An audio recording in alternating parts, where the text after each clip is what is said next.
about people associating you with working at a brothel.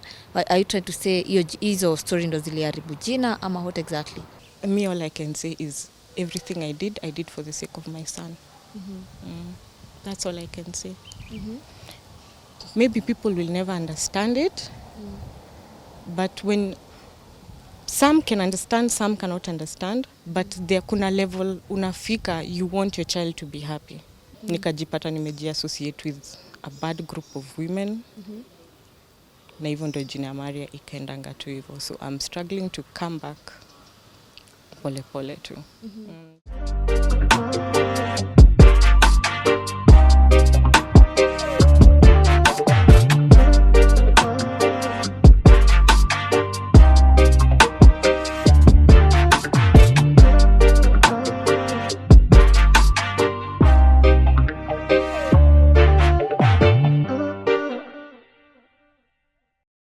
Hello guys, it's Mungai Eve. Welcome to the Mungai Eve Show, and it's another exciting episode of The Pioneers. And today I have an amazing guest with me. You know, in our first episode we had OJ, and thank you so much guys for the love you're showing this new segment.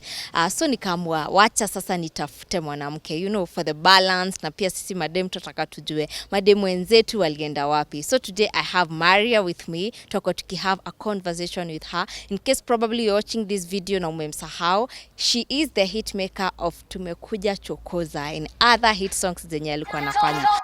Tumekuja Chokoza. Hey baby, kuna kitu mimi nataka kusema. Mapenzi kama hivi siwezi tena. So leo tutakuwa tukipiga story na yeye atuambie alienda wapi. Anyway, Marya, ukoje? Niko fiti sana. Thank you for having me. You're welcome. How are you? I'm very okay. You still look young. Thank you. Wow, first time mtu ameniambia hivyo, but thanks. Kwani watu wanakuambia umezeeka au ni haters? Watu niambia nimezeeka, Marya umechapa. But anyway, thank you. Yeah, you mean someone can tell you that? To my face? Yes. Watu wana huruma. Mtu anakuambia ulibit. Yes, watu wana chills. But it's life anyway. See me, I'm doing me na niko happy. You can keep your opinions to yourself. Me, I don't care. Anyway, how are you doing? Umekuwa wapi? This Nairobi. I have try to struggle trying to do projects here and there. It's not easy, but nime try. I'm around, yeah. Okay. Lately, nini umekuwa ukijihusisha nayo sana? Sai nilikuwa fortunate kupata Africa. There's a brand called African Warrior. They approached me to be their brand ambassador.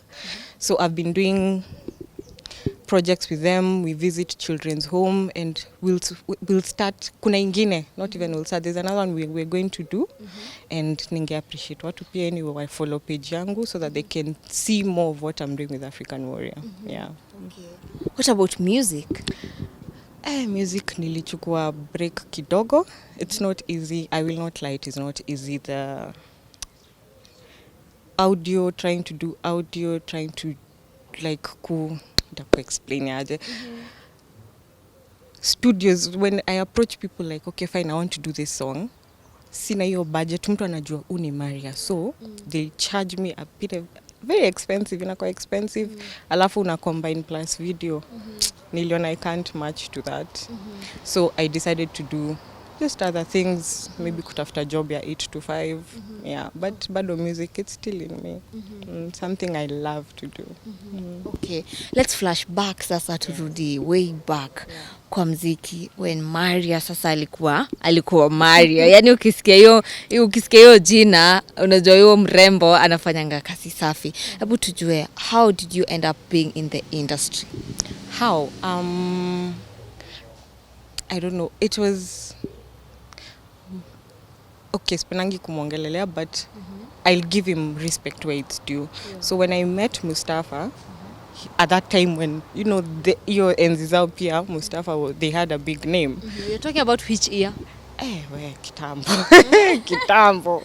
So when I met him, nikamapproach nikamwambia, bro, inaje mimi nimekuwa nikitaka kuimba sana. I don't know what he saw. I think aliona ka talent, a star in me. Akanipeleka Ogopa DJs, and me, that's how my career kick started. Once nilienda, I did something small, they were impressed, they were like, yeah, we can sign you. Na hivyo tu, me I didn't, unajua vile vitu zifanyika tu haraka 1 2 3. That's how I got myself signed to Ogopa DJs. Okay. So ukasainiwa pale kwa Ogopa DJs, kwa record label. How was it? Which was the first project yenye Wakenya walikukubali nayo? Ya kwanza wenye walikubali was Hey Baby with Mustafa. Now people don't realize nilikuwa na Mahaba. There's a song called Mahaba, Love ya Kutosha. That was my first single. People don't even know it.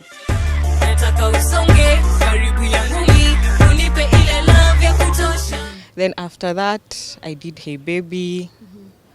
Nikafanya Chokoza, nikafanya Sishiki Simu. That was my last song.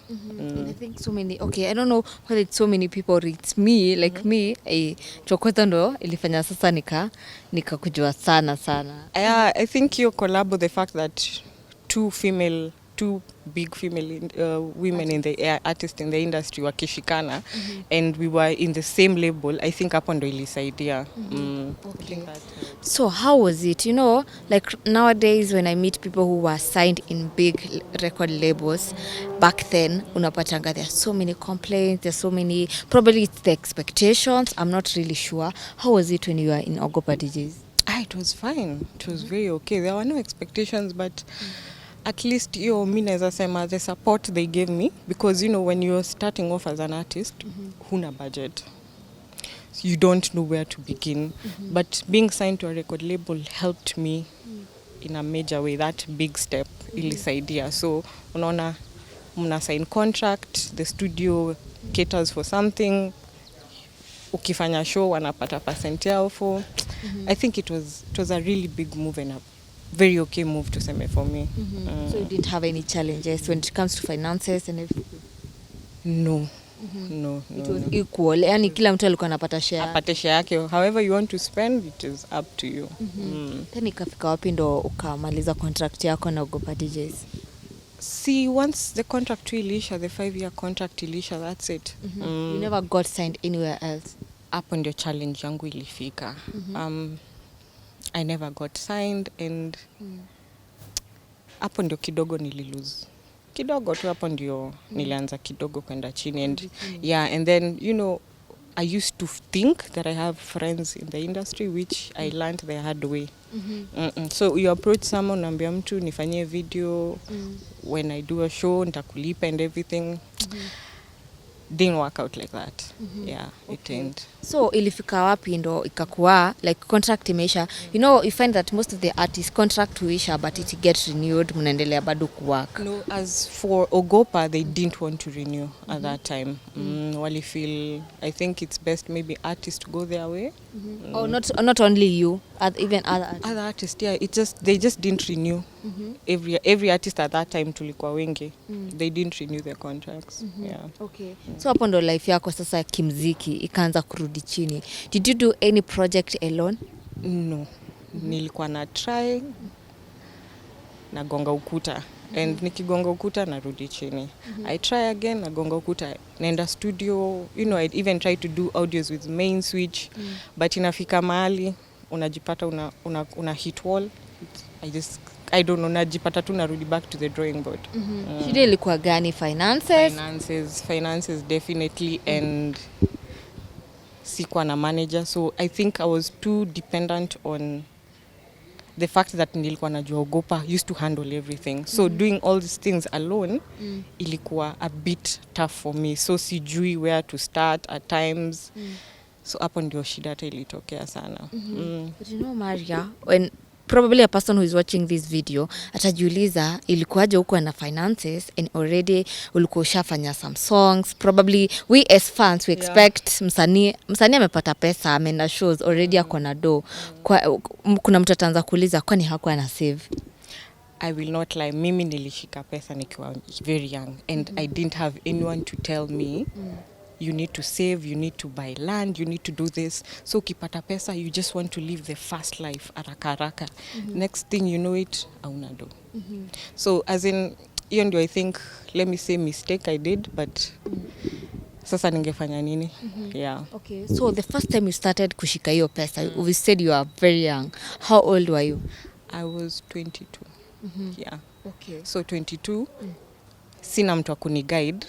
Umeshika 100k 200k, you're like, so where do you begin? All the things you want to do, unasema I want to buy this, I want to buy. By the time you realize weekend imeisha, kuna hata do. You go back to your manager nataka show. So you even wonder, okay fine, manager, I think they used to understand we're young, but hatukupata pay your guidance ya financial aspects of how to manage your money. Yeah. Okay, so that is something that mlikosa sana, and you feel like if it was there, probably things would have been turned different. Things would have been different. Me, I believe things would have been different. And sijui mi sema tu everyone is kila mtu ako different sahi. So maybe yes, my mistake then was, hata siwezi sema ni mistake, naweza sema tu I learned my lesson. Nilishika pesa, I didn't know what to do. You want to travel, you want to go for vacations, you want to do this, but haufikiri mbele, like the challenges that happen mbele. You never thought probably one day ogopa itaacha kusupport. Exactly, no. Sikufikiria mbali hivyo. Okay. Then ikafika mahali you went outside the country. Yes. What exactly did you go to do outside the country? Was it just traveling, business, ama because we all know pia ulipata mtu, unajua? Okay, hiyo ni part ya life. Wow, musikia tu, it pains me, but I also say I learn every lesson with every stage mi pitia. So nilipata mtu, alikuanga Dubai. So most of the time unapata I'm not in Kenya, niko huko. If I'm in Kenya, it's kidogo, nimerudi tena. So I thought to myself, anyway. So it's like you are you are spending most of your time in Dubai and not in Kenya. Were you married, or it was just a relationship? You're just going to meet your guy? I was going to meet my guy. So life happened. Next minute najistukia. Actually, it was my choice to actually wanting to work. Nikamwambia, I know the chances people get in Dubai ukipata job and everything. So akanisaidia. Akasema, okay, fine, I can help you. Nikatry apply to jobs. I got. Which job? Customer service. Call center. Let me just say it's call center. And hapo ndio tu, I think hapo ndio another thing musically hapo ndio ikanitoka pia. After that nikajistukia. You know, you're in Dubai, I still want to do music. When you come back to Kenya, unapata industry may change. It's not the same. So vile uliacha? Yes, you're vile ulikuwa umeacha. The game changes. So by then sasa uka-concentrate na job yenye ulipata? Nikasema tu ni concentrate na job. Next minute, blink of an eye, nimepata mtoto. So now, I want to, my mind since nilikuwa nimesema, nimepata mtoi now, fine, this is a different chapter in my life. So for this chapter, I want to concentrate on my son. I want to be the one to raise. No, saa zingine, I don't even blame people. At times you feel like you need help raising your child, ndio ufanye job. But I felt I want to be the one to be able to raise my son. Nikarudi Kenya, nikaacha job, nikarudi Kenya. Things just got a bit difficult nikiwa huko, tukiwa na buda mtoi, so I came back to Kenya. The relationship came to an end? Every marriage is iko na rocks and I could come to an end. We just ilikuwa tu disagreement. So I remember very well I was 5 months pregnant. And I came back to Kenya confused. I wanted to commit suicide. Nilikuwa nasema I don't know how to be a mom. I can't be a single mom. I wanted to kill my child. I wanted to kill myself. The people I approached at that time, people who I thought could help me, did not. So nimebaki niko peke yangu. My parents, I couldn't tell my parents what I was going through. So mimi nimejiambia, where do I start? Being a single mom tanzaje. So I came back to Kenya. God was faithful. Nikapata job again, call center in Kenya. Ilikuwa contract, so it was a contract for about a year. So I took advantage of that. Ile kupata at least nipate stability ya mtoi na mimi, be able to get myself back on track.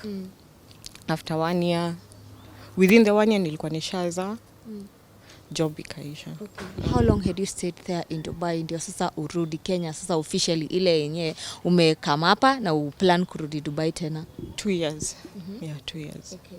No, a year and a half. Almost 2 years, a year and a half. So uko hapa umepata mtoto, job imeisha. Imeisha. And of course vile watu sema there is no book on how to be a mom or to be a parent. So niko na mtoto mdogo. I don't know. As in vitu tu zili happen too so fast. I think nikatrai kuongelesha buda mtoi tukarudiana for the sake of the child. But still You went back to Dubai? No. Okay. Sasa mi am in Kenya. Yes, sasa ndio akafanya plan zake pia akarudi. Tukaongea ndio at least tuone kama we can be able to salvage the marriage. Vitu tu zili happen so fast. It was not possible? Or No, it was at the moment? Yeah, at that time tukarudiana, everything was okay until, like I said, every marriage iko na rock bottoms. So mtoi akiwa about 2 years nikakuwa depressed. Sina job. I'm trying to struggle to get another job at that time. So for these 2 years bado mlikuwa pamoja? Yeah. Okay. Tulikuwa pamoja and vitu zilikuwa hard. Let me just say things were hard. Things were really hard at then. So you got into depression, you don't have a job, you don't have anything. So how did you get yourself together? I have never gotten myself together, by the way. This is where I am. I still struggle with my son. Eventually tukakuja sasa tukakosana na buda mtoi. Bado mtoto akiwa how old? Mtoi akiwa 3 years tukakosana. And I've been on my own since then. So hii time nataka nijue, did you get some guidance ama umesema at some point you got depressed? Are you still in the same state ama uliweza ku move from that state of depression? Niliona I need to fight for my son. Hii world nimekam ku realize it is so cruel. And even if I can make a small change for the better of my son, I will do it. So I had to actually have to kujitoa from that depression mode because for the sake ya mtoi. Because sasa naona okay fine, hakuna job, uko na mtoto, where do you begin? And jina yangu at that time now Marya haikuwa the same. Of course kuna, you know, when you're trying to cater for your child, there are people you meet who are good, there are people you meet who are bad. Yeah. So let me say tu, acha niseme tu mimi ndo nilijitoa tu kwa hiyo state. But it's never been easy yake. It's never the same. Okay, unasema kwa hiyo state ya kutafutia mtoto, jina yako haikukuwa the same. Yani jina yako Marya ilifika mahali ikachange. I tried to say about the scandals zenye zili come up zikakuja online, about people associating you with working at a brothel. Are you trying to say hizo story ndo ziliharibu jina ama what exactly?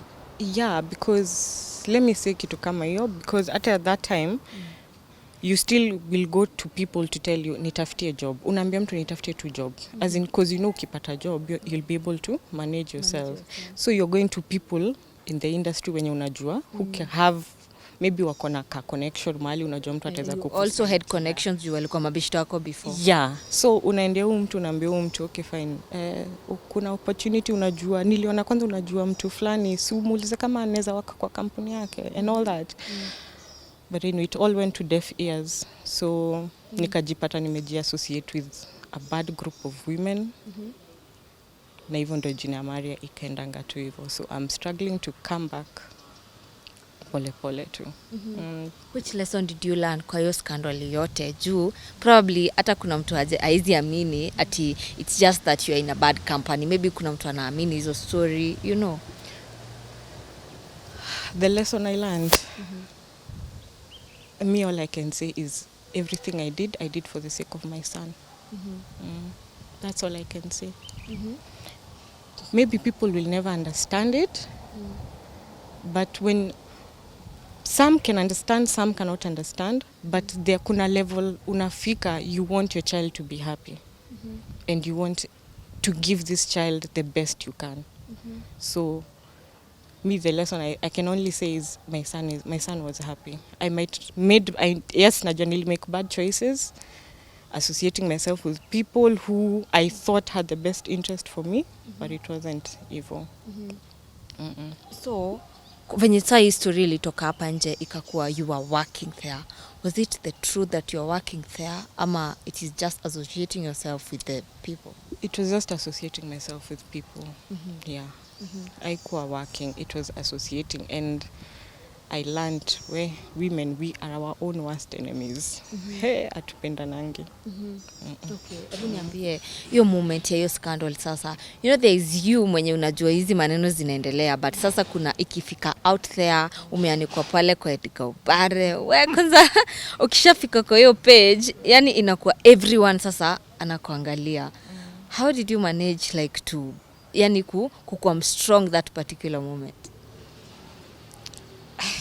Wow, can I say hata nilikuwa I'm strong? By the way, I don't know. Sijai overcome your story. I've never overcome. It still hurts. It does because I cannot say this of course on camera, but zile you meet people na kuna ile matusi mtu anakuambia to you, and this is someone maybe you know, but someone anakutukana to your face, you're like wow, as in that came out of your mouth like you, as in wezi amini mtu anaweza kutukana, but it's fine, nilisema tu si ni life. Okay. Kuna watu kutukana juu ya hiyo story ama mtu anakutusi from wapi? No, juu ya hiyo story sasa. Because you know you cannot uwezi anza convince everyone this is what happened. People, and I always tell people you don't have to believe exactly what is written.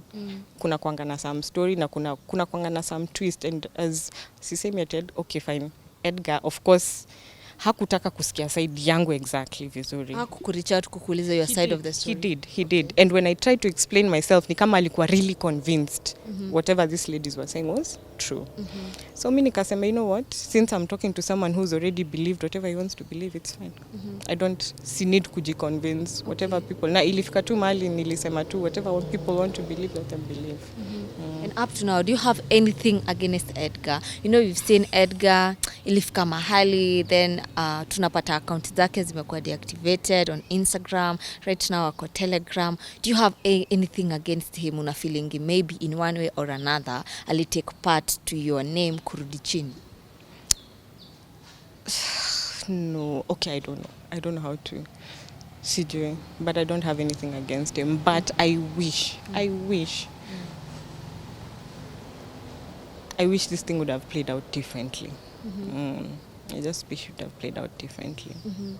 Because honestly speaking, it has never been the same. I struggle till today because of that. Natafuta job, bado natafuta job, because as of now I'm a single mom. So projects, whatever I'm trying to do, nikatry saindo nimeanzisha my online business. It's called Hello Gorgeous on Instagram. It's still not the same. As in, you're trying to push for this brand. Sijui ni maybe, I don't know. Maybe people know because ni Marya. I don't know. But anyway, biashara ni hard. It's very hard. Okay. So, Marya, ningetaka kujua, what are some of the challenges zenye ulipatana nazo? It's being a lady, you know, most of the time being a lady in this industry, but from hizo zenye tunajua, when you are coming up as an artist, what are some of the challenges zenye ulipatana nazo? As an artist, people wanting to take advantage of you. I think the biggest is just taking advantage of you. People thinking they'll get favors because, okay, I have this. Mimi ni mwanaume. I own a certain company. So I need you to come do a show. So before you get that show, unapata kuna story refu before upate hiyo show. Mtu anakupigia odd hours, anakutext odd hours, and you're like, okay, mimi ni biashara tu nimekam. Ni show, we do this, we are done. But because of weird people wanting to take advantage, you know, the biggest challenge I faced as me. Okay, did it ever happen to you, or maybe ulikuwa nasikia kutoka kwa marafiki? No, it happened. Yeah, but see, as a woman, you just have to know how to deal with such things. Yeah. But it happened. So mtu kabla kupati kuna show ina happen, kabla mtu akupati, kwanza if you do not have a manager, hey, and you're worse. They know they have access to you. That's even worse. So even if acha niseme at some point you're told okay, si nilikuwa na management ogopa, they could do all these things, but unapata mtu kabla kupatia shua naambia pana wacha nataka kuongea na Marya mwenyewe ama nataka kuongea na huyu mtu because I don't know, there is that maybe ni kuringa waseme niko na namba ya huyu mtu, I don't know. But let me just say it's not easy being a woman. It is not easy. You have to fight people who are genuine and not genuine. You have to know lazima ujue your character is different. And if you can't learn from them, you will make huge utablanda sana. Sana. And what can you say about fellow artists? Imefika mahali ukasema yani venye ulirudi when you wanted to come back to the music industry, you tried reaching out maybe some people who you knew that they were your friends and they are also artists. Do you think artists yani wasanii ni ngumu sana kusaidiana? Kusaidiana, yes. Yeah. Or maybe I don't know, maybe it's for me. But me, so far, the ill experience nimepata, artists cannot help each other.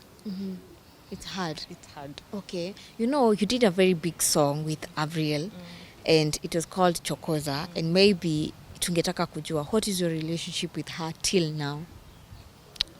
We are just mere acquaintances. We were signed to the same label. And that was it. Hakukuwa na relationship further than that. Oh, just that you're in the same label and you decided to do music together. To do music together, yeah. Okay, do you have any plans to come back to the industry? Yes, I would love to. If the opportunity, let me see if the opportunity arises, because like nimekwambia kufanya video, kufanya audio, it is okay, like I've told you, industry may change. So sahi hata watu wako kwa game, okay, approach mtu ataki kujua we ni nani. So they don't want to cut ati maybe video ni 300k, Marya wewe unaweza kufanya 100. They don't care. It's as in it's not the same people I'm doing. Hata wenye walikuwa na shoot video kitambo, it's not. Yes, wow. So now you have to deal with a different generation. So yeah, I think I would come back. You would come back when an opportunity arises. Okay. The last question, Marya. What advice would you give to young artists, especially ladies who are yearning to come to this industry and also who are in the industry? Because hata kuna wenye wanakuanga kwa industry and they are going through a lot, maybe secretly. What would you tell them? First, as a woman, find it's good to find your support system when before before okay nitasemaje ni hit, it's good to have a very good support system. And once you have your support system, make sure you can trust these people, because ukiwa depressed hauna show, you need to be able to count on these people. They need to understand that unanid we mwenyewe kujua kwanza watu kama si mimi, they'll still be there for me. At least unanid kukua na mabeshte wako hivyo. Otherwise people will always take advantage of you. That's for sure. Okay, what about to artists sasa wasanii maybe who want to keep pushing? I'm saying, who want to keep pushing. It's as in me, I'll okay, it's okay, push on, but just tread carefully. Tread carefully. It is not a very music industry is not very, how would I put it? It's not a walk in the park, especially for women.